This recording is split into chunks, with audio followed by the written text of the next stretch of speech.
दोस्तों, क्या आपको पता है आप एक दिन में करीबन 1.8 केजी भोजन खा लेते हो। वहीं साल में लगभग 675 केजी फूड आप खा लेते हो।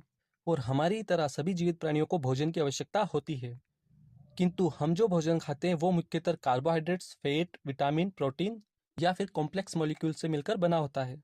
और हमारा शरीर भोजन को इस रूप में इस्तेमाल नहीं कर सकता, और जिस रूप में हमारा शरीर भोजन को इस्तेमाल कर सकता है उस रूप में बदलने के लिए भोजन को हमें जरूरत होती है डाइजेस्टिव सिस्टम की। अब जो ये कॉम्प्लेक्स सब्सटेंसेस होते हैं ना, जो हमारा डाइजेस्टिव सिस्टम होता है वो इन कॉम्प्लेक्स स्ट्रक्चर्स को तोड़ करके सिंपल सब्सटेंसेस में बदल देता है, ताकि हमारा जो शरीर वो इन्हें आसानी से इस्तेमाल करके ऑब्जर्व कर सके। सबसे पहले डाइजेस्टिव सिस्टम में आती है एलिमेंट्री कैनाल, जिसकी शुरुआत होती है आगे की तरफ मुंह से, और इसका पिछला भाग एनएस की तरफ पीछे की ओर खुलता है। मानव शरीर में एलिमेंट्री कैनाल और इससे जुड़े दूसरे ऑर्गन से मिलकर बना होता है। मुंह से लगा करके एनस तक एलिमेंट्री की कुल लंबाई लगभग 9 मीटर की होती है। ये लंबाई जो होती है वो लगभग 3 इमारत की लंबाई जितनी होती है। अब आप सोच रहे होंगे इतनी लंबाई होने के बाद में एक मानव शरीर के अंदर ये कैसे फिट हो जाती है। असल में जो ये आते होती है ना, ये मुड़ी हुई होती है, और यही कारण है कि इतनी लंबी होने के बाद भी ये हमारे पेट के अंदर आ जाती है। और जो भी हम मुंह से खाते हैं उसे पूरे इस 9 मीटर लंबे डाइजेस्टिव सिस्टम से होकर के गुजरना पड़ता है। दोस्तों, आप लोग सोचते होंगे कि डाइजेशन की शुरुआत हमारे पेट में होती है, लेकिन ऐसा नहीं है। जैसे ही आप खाना मुंह में डालते हो आपके डाइजेशन की शुरुआत वहीं से हो जाती है। हमारे मुंह के बीच में जो जगह होती है उसे कहा जाता है ओरल कैविटी, जहाँ पर कई सारे दांत और जीभ होती है। और जो दांत होते हैं वो भोजन को छोटे छोटे टुकड़ों में तोड़ने का काम करते हैं। और जब हम कुछ हमारे मनपसंद की चीजें खाते हैं तो हमारे मुंह के अंदर पानी आ जाता है और वो हमारे भोजन के साथ मिल जाता है। असल में ये कोई पानी नहीं होता है, ये एक फ्लूइड होता है जिसे कहा जाता है सलाइवा। अब आप सोचोगे सलाइवा आता कहाँ से, तो सलाइवा सलाइवरी ग्लैंड प्रेजेंट होती है आपके मुंह के अंदर, वहां से आता है। जो सलाइवा होता है उसका एक और काम होता है, ये भोजन को चिकना बनाता है ताकि हम इसे निगलने पर भी आसानी से निगल सके। क्या आपने कभी सोचा है कि कितना सलाइवा हमारे मुंह के अंदर एक दिन में बनता है? तो लगभग 1.5 लीटर सलाइवा हमारे मुंह के अंदर एक दिन में बनता है। देखो, सलाइवा में एक एंजाइम प्रेजेंट होता है जिसे सलाइवरी एंजाइम कहते हैं, और ये मुंह में ही कार्बोहाइड्रेट को तोड़ करके पचाना शुरू कर देता है। अब जो चबाया हुआ और सलाइवा मिक्स्ड फूड होता है हमारे मुंह के अंदर, इसे हम बोलस कहते हैं। और इसे हम बोलस कब तक कहेंगे?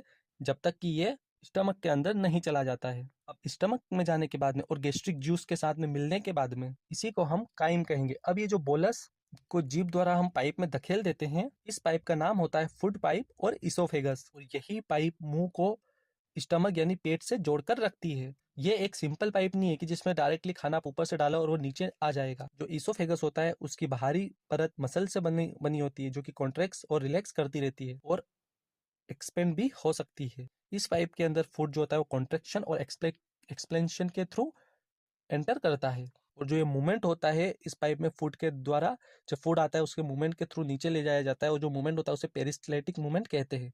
और ये मूवमेंट सिर्फ इसोफेगस में नहीं बल्कि पूरे डाइजेस्टिव सिस्टम के रास्ते में पाया जाता है। अब यहाँ पर देखना, पाइप का जो पीछे वाला हिस्सा होता है वो कॉन्ट्रैक्टेड है और जो आगे वाला हिस्सा है वो एक्सपेंडेड है। और इसी तरह से पाइप फूड को पकड़ कर रखता है। और यही कारण है कि अगर आप उल्टे भी लटके हो ना तो भी खाना सीधे पेट में जा सकता है। इसोफेगस जो होता है उसका एक साइड स्टमक के अंदर ओपन होता है, और जो इसकी ओपनिंग होती है वहां पर फेगस की ओपनिंग होती है, वहां पर स्पेंटर मसल जो होती है वो प्रेजेंट होती है, जो कि फूड के स्टमक के अंदर चले जाने के बाद में कॉन्ट्रैक्ट हो जाती है, ताकि स्टमक से कुछ भी वापस इसोफेगस के अंदर ना आ पाए। देखो, स्टमक एक बहुत ही बड़ा ऑर्गन है और जब फूड इसके अंदर एंटर करता है तो ये फैल जाता है। इसोफेगस के जैसे ही स्टमक की भी बाहरी परत जो होती है वो मसल से बनी हुई होती है। स्टमक की अंदरूनी दीवारों पर गैस्ट्रिक ग्लैंड्स जो होती है वो प्रेजेंट होती है, जो हाइड्रोक्लोरिक एसिड के साथ साथ प्रोटीन को पचाने वाले एंजाइम जिसे पेप्सिन कहते हैं उसे प्रोड्यूस करती है। इसके अलावा ये ग्लैंड्स म्यूकस को भी प्रोड्यूस करती है, जिसका काम होता है स्टमक की दीवारों को एसिड के प्रभाव से बचाना। जैसे ही खाने की गंध हमारी नाक के अंदर जाती है या खाना स्टमक के अंदर जाता है, तब स्टमक जो होता है वो फैलता है, तब ये एसिड रिलीज होना शुरू हो जाता है।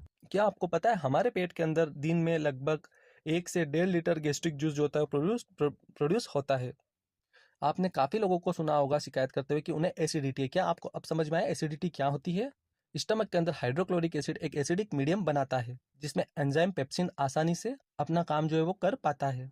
अब ये गैस्ट्रिक जूस और स्टमक का मूवमेंट मिलकर के खाने को अच्छे से मिक्स कर देते हैं और कुछ मात्रा में उसे पचा भी देते हैं। और जो पार्शियली फूड डाइजेस्टिव फूड मास होता है इसको काइम कहा जाता है। अब जैसे ही फूड की एंट्री पर सिस्टर मसल्स के कारण स्टमक से कुछ वापस नहीं जा सकता, वैसे ही स्टमक के एग्जिट पे भी एक सिस्टर मसल होती है जिसे पाइलोरिक सिस्टर कहते हैं। और इसके ओपन होने पर स्टमक से फूड थोड़ा थोड़ा करके बाहर आता है, जो कि वहां से स्मॉल इंटेस्टाइन के अंदर जाने लगता है। स्मॉल इंटेस्टाइन को स्मॉल इसकी लंबाई की वजह से नहीं, बल्कि इसके पतले होने की वजह से स्मॉल कहा जाता है। और स्मॉल इंटेस्टाइन की लंबाई अलग अलग ऑर्गेनिजम्स में अलग अलग पाई जाती है। फॉर एग्जाम्पल, जो घास खाते हैं ऐसे एनिमल्स में स्मॉल इंटेस्टाइन की लंबाई काफी लंबी होती है, क्योंकि घास को पचाना मुश्किल है। वहीं मांस खाने वाले जानवरों में इसकी लंबाई कम होती है, क्योंकि मांस को पचाना आसान होता है। स्मॉल इंटेस्टाइन ही वही जगह होती है जहाँ पर फैट, कार्बोहाइड्रेट्स, प्रोटीन्स ये सब पूरी तरह से यहाँ पे आके डाइजेस्ट हो जाते हैं। और स्मॉल इंटेस्टाइन के अंत तक पहुंचते पहुंचते खाना पूरी तरह से डाइजेस्ट हो जाता है। अब देखना, जब स्टमक से फूड स्मॉल इंटेस्टाइन में आता है तब दो ग्लैंड्स जो होती है जूस को सिक्रेट्स करती है। पहली ग्लैंड होती है लीवर और दूसरी होती है पेनक्रियास। जैसा कि आप लोगों को पता है कि शराब पीने से लीवर जो है वो खराब हो जाता है, लेकिन क्या आपको पता है लीवर हमारे शरीर का सबसे बड़ा और भारी ऑर्गन होता है, जो कि हमारे पेट के राइट साइड में प्रेजेंट होता है। देखो, लीवर एक पीले हरे रंग का लिक्विड बनाता है जिसे बाइल कहते हैं, और ये लिक्विड टेम्परली गॉल ब्लैडर के अंदर स्टोर्ड होता है। और जब इसकी जरूरत होती है, जब आप देखना ये पतली सी डक्ट प्रेजेंट होती है जिसे बाइल डक्ट कहते हैं, तो जो लीवर ने बाइल को सेक्रेट करा है वो गॉल ब्लैडर में स्टोर्ड है। और जब इसकी जरूरत पड़ेगी तब ये बाइल डक्ट से होता हुआ स्मॉल डक्ट जिसे डिओडिनम कहते हैं में चला जाएगा। देखो, बाइल का मेनली दो काम होता है। पहला, जो भी फूड स्टमक से बाहर आता है वो एसिडिक होता है, जिससे बाइल एल्कलाइन बनाता है, ताकि जो पेनक्रियाटिक एंजाइम होता है वो इसे आसानी से डाइजेस्ट कर पाए। और साथ ही दूसरा काम ये करता है कि जो भी फूड स्टमक से बाहर आता है उसके अंदर फैट के बड़े बड़े ग्लोब्यूल्स प्रेजेंट होते हैं, जिन्हें ये बाइल छोटे छोटे टुकड़ों में तोड़ देता है, ताकि जो पेनक्रियाटिक एंजाइम होते हैं वो इस पर आसानी से अपना काम कर सके। अब यहाँ पर एक और ग्लैंड प्रेजेंट होती है, पेनक्रियास। और जो ये ग्लैंड होती है स्टमक के पीछे की ओर प्रेजेंट होती है। और जो पेनक्रियाज होती है ये पेनक्रियाटिक जूस को सिक्रेट करती है, जिसे प्रोटीन को डाइजेस्ट करने के लिए ट्रिप्सिन और फैट को डाइजेस्ट करने के लिए लाइपेस, फैट को डाइजेस्ट करने के लिए लिपेस एंजाइम्स प्रेजेंट होते हैं। इसके साथ साथ जो स्मॉल इंटेस्टाइन होती है उसकी दीवारों पर भी ग्लैंड्स जो होती है प्रेजेंट होती है, जो कि इंटेस्टाइनल जूस को सिक्रेट करती है। और इसके अंदर प्रेजेंट एंजाइम्स प्रोटीन को अमाइनो एसिड्स के, कार्बोहाइड्रेट्स को ग्लूकोज में और फैट को फैटी एसिड्स में बदल देते हैं। और ये चीज स्मॉल इंटेस्टाइन के निचले हिस्से जियोजिनम और इलियम में होता है। और जो इलियम होती है वो लार्ज इंटेस्टाइन से कनेक्टेड होती है। और जो ये बचा हुआ फूड होता है ये इंटेस्टाइन की दीवारों से एब्जॉर्ब कर लिया जाता है। और जो स्मॉल इंटेस्टाइन होती है उसके जो अंदर का सरफेस होता है उसके अंदर कई सारे फोल्ड्स जो होते हैं वो प्रेजेंट होते हैं। और इसमें बहुत सारे फिंगर लाइक प्रोजेक्शंस होते हैं जो कि हमारे हाथों की उंगलियों जैसे दिखाई देते हैं, जिन्हें विली कहा जाता है। इनका काम क्या होता है, ये क्या करते हैं, जो एब्जॉर्प्शन होता है उसका सरफेस एरिया बढ़ा देते हैं। और जो हर एक विली होती है उनके अंदर ब्लड वेजल्स जो होते हैं वो बने हुए होते हैं, जो कि फूड को एब्जॉर्ब करके बॉडी के एक एक सेल्स तक पहुंचाते हैं, जहां पर इसका इस्तेमाल एनर्जी के लिए नए टिश्यू बनाने में किया जाता है। साथ ही जो पुराने टिश्यूज होते हैं उनको रिपेयर करने के लिए किया जाता है। अब भी बचा हुआ जो अनएब्जॉर्ब फूड होता है वो लार्ज इंटेस्टाइन में आ जाता है।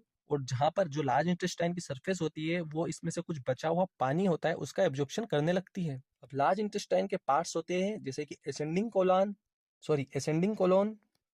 Transverse colon and descending colon. और जो बचा हुआ फूड होता है वो लार्ज इंटेस्टाइन में वाटर का एब्जॉर्प्शन करवा देता है और एनस के थ्रू बाहर निकल जाता है। एक बात ध्यान देने वाली, जो आपका एनस का एग्जिट होता है वहां पर भी स्पेंटर मसल्स जो होती है प्रेजेंट होती है, जो कि आपके शरीर से वेस्ट को बाहर निकलने के कंट्रोल को जो कि आपके शरीर से वेस्ट बाहर निकलने के कंट्रोल को कंट्रोल करती है।